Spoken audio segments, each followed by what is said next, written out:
Ça, c'est notre ville telle qu'elle existe aujourd'hui.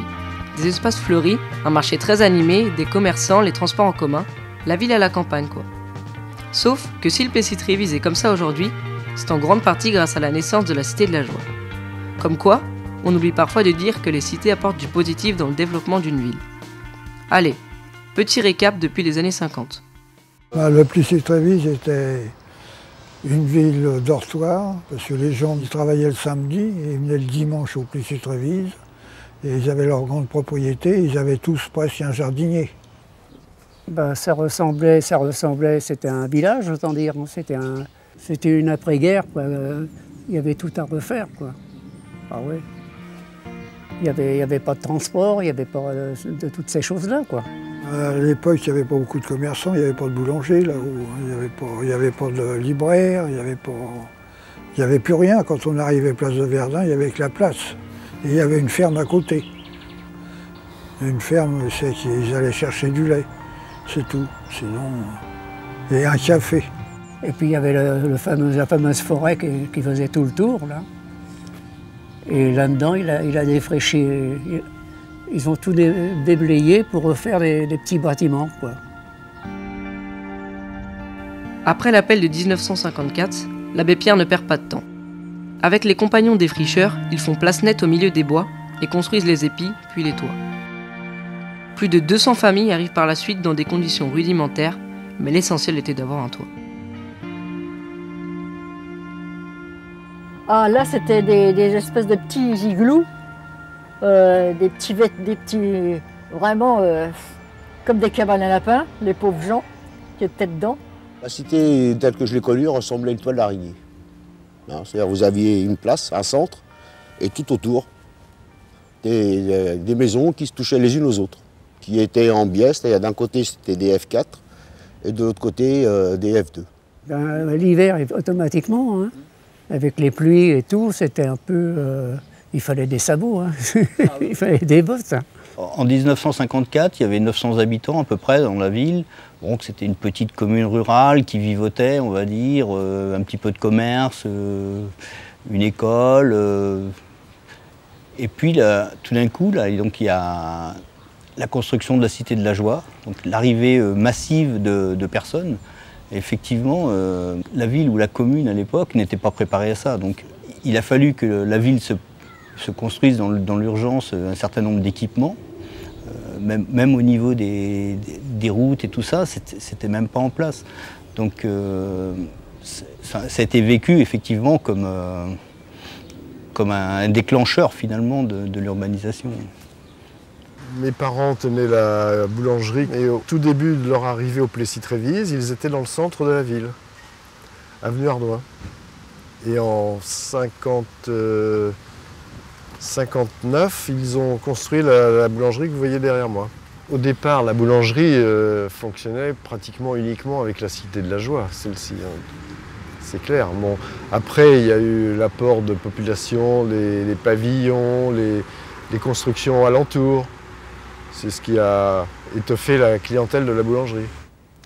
Ça a été très important que la Cité de la Joie soit au Plessis-Trévise, dans la mesure où cela a apporté de nouveaux emplois pour l'avenir de la commune. Beaucoup d'habitants de la Cité de la Joie ont pu bénéficier des activités économiques autour. Le projet d'Emmaüs Habitat de construire la Cité de la Joie au Plessis-Trévise a une influence considérable sur le développement de la commune, puisqu'elle l'a fait passer d'un fonctionnement rural à un fonctionnement beaucoup plus urbain. Et donc, elle a aussi confronté à des problématiques de par l'ampleur, le nombre de locataires, donc des besoins d'équipement, des besoins d'accompagnement. En 1956, 2 écoles voient le jour. C'est le début du développement à la fois pour le quartier, ses habitants, mais aussi pour les résidents aux alentours. À partir de là, beaucoup de choses ont commencé à bouger au Plessis-Trévise. La rentrée 53, on n'a rien vu de nouveau. La rentrée 54, comme l'école craquait, avec l'apport d'enfants très important, la mairie a installé 2 classes dans la salle des fêtes pour permettre aux enfants d'être accueillis quand même, puisque leur école n'était pas encore construite au monument. La rentrée suivante, ils ont installé 3 classes. Ça donne un peu l'idée des effectifs. 3 classes dans la salle des fêtes. Et en 56, voilà la nouvelle école au monument. À la base, la Cité de la Joie devait être un accueil d'urgence provisoire. La durée de vie était estimée à 5 ans. Mais en 1972, elle a 17 ans, et les rénovations prévues n'ont pas été faites. Un arrêt d'insalubrité frappe alors les premières constructions. Progressivement, des dispositions vont être prises autour de la mairie du Plessis-Trévise. Au fil des années, on a pu voir une évolution, c'est-à-dire qu'en 1976, les maisons qu'on a connues suite à la construction de l'abbé Pierre, elles ont été démolies et été remplacées par des HLM. Dans les années 90, la Cité de la Joie ressemblait à beaucoup de cités d'habitat social. On avait des tours, des bars et de la pelouse, assez peu de rues, donc un fonctionnement différent de l'ensemble des quartiers qui environnaient la cité. C'était a priori, dans mes souvenirs, deux mondes différents. Il y avait la Cité de la Joie, qui était une entité, c'est vraiment une entité, la Cité de la Joie, et le restant, le Plessis-Trévise. En 98, excédé par des factures d'eau qu'on avait vraiment, c'était vraiment démentiel, la colère m'a pris. Parce que les gens ont discuté entre nous, les gens rouspétaient, ils n'arrivaient plus, ils s'endettaient. Et un soir, je suis allée chez M. Ferraro et je l'ai pratiquement obligé à venir avec moi. Madame Tamen, un jour elle est venue et m'a dit, écoute, regarde, la cité se dégrade, c'est pas normal, c'est une honte, il y a des trous partout dans les trottoirs, ça fait sale. Et puis de là, de but en blanc, on est parti. On a créé une association, la Confédération syndicale des familles. Les actions qu'elle a pu mener, c'est déjà de taper du poing de façon à ce que Emmaüs prenne en considération notre association, ainsi que le maire, parce qu'au départ, nous avions quand même eu pas mal de problèmes, on était un petit peu mis à l'écart. Il a fallu que pour ça, un samedi matin, on emmène les gens de la cité faire une petite manif en mairie. Les bons esprits, quelquefois, glissaient aux oreilles des habitants. En fait, ce qu'il veut, c'est vous voir disparaître. Il ne rêve que de ça. Il va raser tout ça et vous allez disparaître. Donc vous voyez que c'est pas facile d'arriver en disant « Coucou, c'est moi, je vais vous faire des beaux logements, vous allez voir. » Donc ça n'a pas été facile. Mais je dirais que j'ai presque eu tout de suite plus de succès auprès des habitants que je n'en ai eu auprès de l'administration de l'époque d'HLM Emmaüs. Et puis dans la vie, il faut toujours un peu de chance. Et il y a eu un changement. Et j'ai vu arriver un nouveau directeur général et on a monté un système qui était très compliqué, qui associait les résidents, les représentants des résidents, les services de l'État, la ville, bien sûr, les HLM Emmaüs. Et puis c'est vrai que de but en blanc, on a commencé à se connaître, on a commencé à travailler ensemble et honnêtement, pour moi, ça s'est très bien passé. Tout n'a pas été facile, ça a duré 7 ans, cette affaire. Ça a duré 7 ans, mais je crois que tout le monde peut être fier de ce que nous avons réalisé. Et dans les années 2003, 2004, je ne sais plus exactement, cette démolition et réhabilitation a été prise en considération, qui ont été mises en place et que nous avons obtenu ce que nous avons actuellement, c'est-à-dire une modernisation des lieux avec un parc qui a remplacé le champ, ce qu'on appelait nous le champ qu'on avait avant.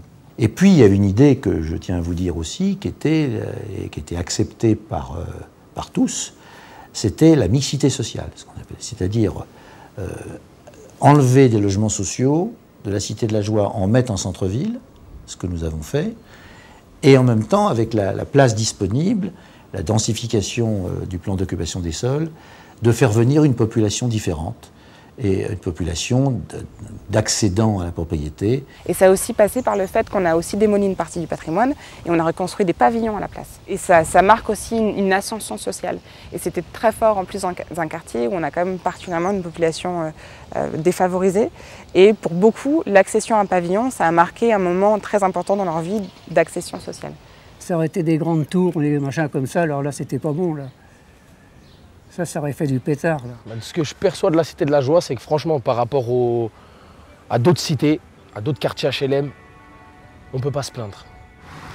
Ayant connu le Plessis à ses tout débuts, je trouve qu'aujourd'hui, c'est un peu trop urbanisé. Mais par contre, on bénéficie d'équipements de premier choix, hein. Ça, je le reconnais. La Varenne, j'y suis né. Hein. J'ai été à l'école du Plessis. J'ai fait ma première communion au Plessis. Et puis j'ai vu l'évolution du Plessis, je trouve ça formidable. En février 1999, l'abbé Pierre, qui revenait sur le Plessis-Trévise, répétait avec sa force de conviction légendaire « Tenez-vous éveillés, unissez-vous avec la diversité des couleurs politiques ou religieuses qu'importe. Unissez-vous pour que puissent renaître des moments comme ça, comme un coup de cravache qui fait faire un bond en avant.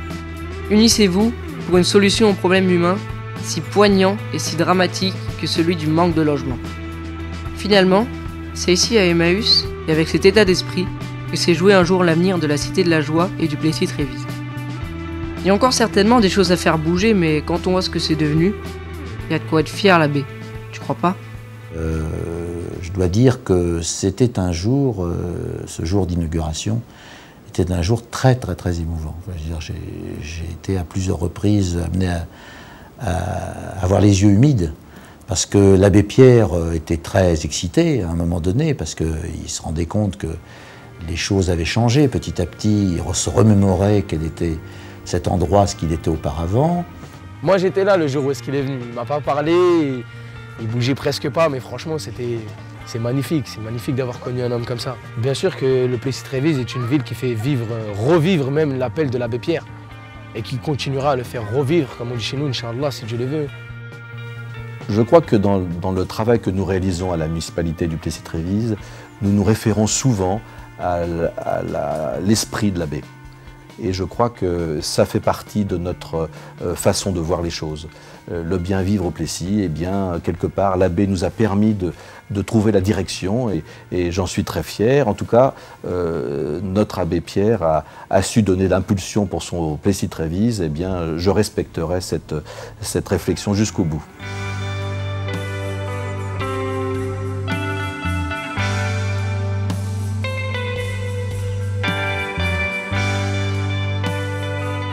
On inaugurait une résidence sociale ou une communauté pour les compagnons, peu importe, et on fait la visite, c'est des locaux tout neufs, tout propres, et donc on s'attend à ce que l'abbé Pierre dise bon, c'est bien, vraiment, c'est ce qu'on a toujours voulu, que les personnes en difficulté ou les compagnons soient bien logés.